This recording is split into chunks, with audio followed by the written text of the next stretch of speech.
से एक और खबर आ रही है जहां इराक से इजराइल पर ड्रोन अटैक को लेकर खबर है और नोरा इलाके में ड्रोन से किस तरीके से हमले को दिया गया अंजाम। एक बड़ी खबर आपको बता दें क्योंकि इस धमाके के बाद बड़े इलाके में आग लग चुकी है और 4 विमानों की मदद से आग पर काबू पाने की कैसे कोशिश की गई उसकी तस्वीर देखिए। तो ये नोरा इलाके में ड्रोन से अटैक की तस्वीर आपके सामने और उसके बाद 4 विमानों की मदद से आग पर काबू पाने की कोशिश।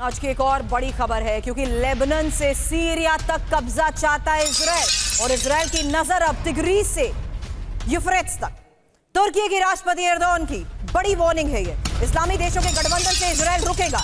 इजरायली विस्तारवाद का खतरा बढ़ रहा है। एर्दोगान की तरफ से और क्या क्या कहा गया, इंफॉर्मेशन होगी आपके सामने। उससे पहले जानिए इजराइल के खिलाफ गठबंधन को लेकर आखिर ये खबर है क्या। तुर्की के राष्ट्रपति एर्दोगान की ये बड़ी वार्निंग है क्या, जहां उनकी तरफ से खतरे की बात कही जा रही है और इजरायली विस्तारवाद का खतरा बढ़ा है। इस्लामी देशों के ये गठबंधन से, इस्लामी देशों के गठबंधन से इजराइल रुकेगा, ये बात कही गई है। हालांकि इस बारे में एक्सपर्ट से करूं सवाल, उससे पहले जानिए तुर्की के राष्ट्रपति एर्दोगान ने इस्लामी देशों को क्या वार्निंग दी है। गाजा के बाद लेबनान से सीरिया तक कब्जा चाहता है इजराइल। इजराइल की विस्तारवाद नीति से इस्लामी देशों को खतरा है और इजराइल को रोकने के लिए इस्लामी देशों का गठबंधन एकमात्र विकल्प। आने वाले खतरे के लिए इस्लामी देशों का गठबंधन जरूरी। ये बड़ी खबर इस बीच आपको बता रहे हैं। हालांकि क्विक रिस्पांस प्रोफेसर अमिताभ आपसे चाहूंगी क्योंकि क्या समझा जाए इस बात को, इजराइल को रोकने के लिए क्या वाकई इस्लामी देशों का गठबंधन ही एकमात्र विकल्प बचा है? देखिए, इसमें इजराइल से ज्यादा या इस्लामिक गठबंधन से ज्यादा ये तुर्की की राजनीति को दिखाता है। तुर्की के जो लीडर हैं एर्दोगान, वो अपने आप को एक न्यू ओटोमनिज्म कहते हैं, उसको बढ़ावा दे रहे हैं। यानी वो ओटोमन एम्पायर जो था वो उसको वापस लाना चाह रहे हैं। तो ये उनकी पेशकश है।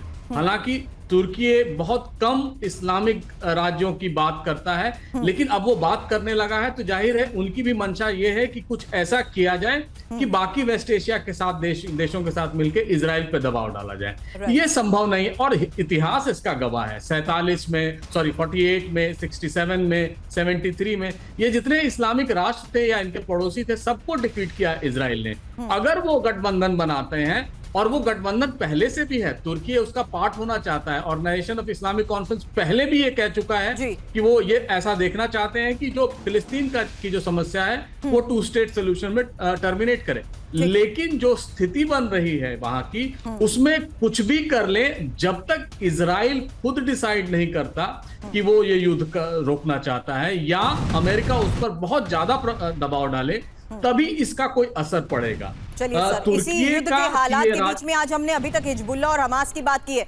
बहल सर, सवाल आगे आपसे करूंगी क्योंकि यहाँ अब यमन में अमेरिका के बड़े एयर अटैक को लेकर बात है। तो अब बात आगे होगी कि किस तरीके से ब्रिटिश सेना के साथ यमन में बॉम्ब बरसाए गए हैं और हुथी के लॉन्च पैड को निशाना बनाया गया है। तो हिजबुल्लाह की बात कर चुके हैं, हमास किस तरीके से हमलों को अंजाम दे रहा है ये खबर आप जान चुके हैं। लेकिन अब बात हुथी की, क्योंकि यहाँ हुथी के लॉन्च पैड को निशाना बनाया गया। सेंट्रल यमन के इब इलाके में बमबारी को लेकर खबर है और एक साथ 3 कमांड सेंटर्स पर अमेरिकी अटैक हुआ है।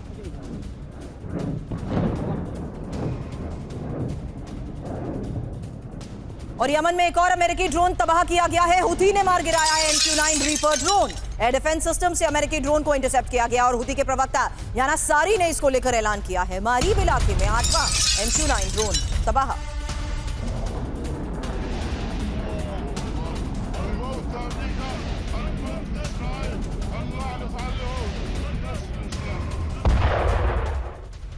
सवाल हुथी वर्सेस अमेरिका को लेकर होगा। समंदर में जंग के बारे में इंफॉर्मेशन, हुथी का बदला अमेरिकी। यहां देखिए किस तरीके से हुथी ने अमेरिकी सर्विलांस ड्रोन को तबाह कर दिया है और एडवांस MQ-9 ड्रोन को मारिब इलाके में मार गिराया है। अब तक 8 अमेरिकी MQ-9 ड्रोन को तबाह करने का दावा हुथी कर रहा है। वहीं अमेरिका के बदले को लेकर भी खबर को जानिए क्योंकि यहां यमन में हुथी के ठिकानों पर अटैक और ब्रिटेन की सेना के साथ मिलकर एयर स्ट्राइक को लेकर भी खबरें सामने आ चुकी हैं और एक साथ 3 कमांड सेंटर्स पर अमेरिकी अटैक हुए। ओवर टू यू बहल साहब। 2 चीजें मैं आंसर करना चाहूंगा वेरी क्विकली। जो पहला क्वेश्चन आपने टर्की का पूछा था, उसमें एक बहुत इंपॉर्टेंट बात यह है कि टर्की नाटो कंट्री है। अगर नाटो कंट्री अमेरिकन इंटरेस्ट के अगेंस्ट जा रही है तो कहीं ना कहीं नाटो में भी वीकनिंग आ रही है, और ये बहुत बड़ी बात है, अहम बात है जो अभी तक मिस आउट हो रही है। और दूसरी चीज आती है कि टर्की के रिलेशन जो पहले बहुत खराब थे काफी गल्फ कंट्रीज के साथ, इजिप्ट के साथ भी, तो अभी इजिप्ट का प्रेसिडेंट वहां पे गए हुए हैं। और दूसरा, सऊदी अरेबिया ने क्लियरली अपना स्टैंड कर दिया है कि इजराइल को ये लड़ाई रोकनी चाहिए। तो कहीं ना कहीं जितने मुस्लिम देश हैं वो एक जगह पे इकट्ठा हो रहे हैं और एक साथ बोल रहे हैं कि इजराइल की जो ये विस्तारवादी नीति है वॉर को बढ़ाने की, विस्तारवादी सिर्फ वॉर बढ़ाने के लिए, उस पर रोक लगाई जाए और इनोसेंट लोगों को मारने से बचाया जाए। तो ये कहीं ना कहीं सही भी नजर आ रही है लोगों के मन में भी, इसलिए इसको ज्यादा सपोर्ट मिल रहा है। दूसरी और बड़ी अहम चीज जो आपने कही,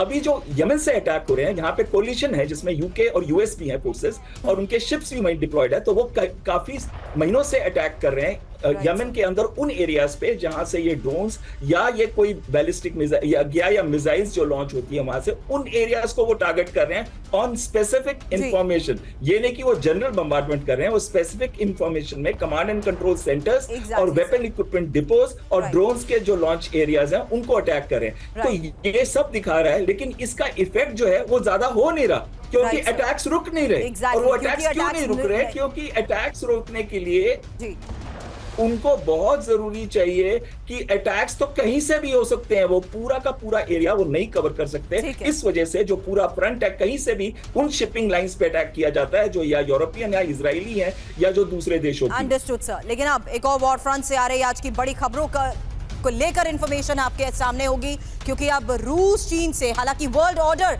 किस तरीके से बदलेगा इस बारे में एक्सपर्ट से करूंगी सवाल।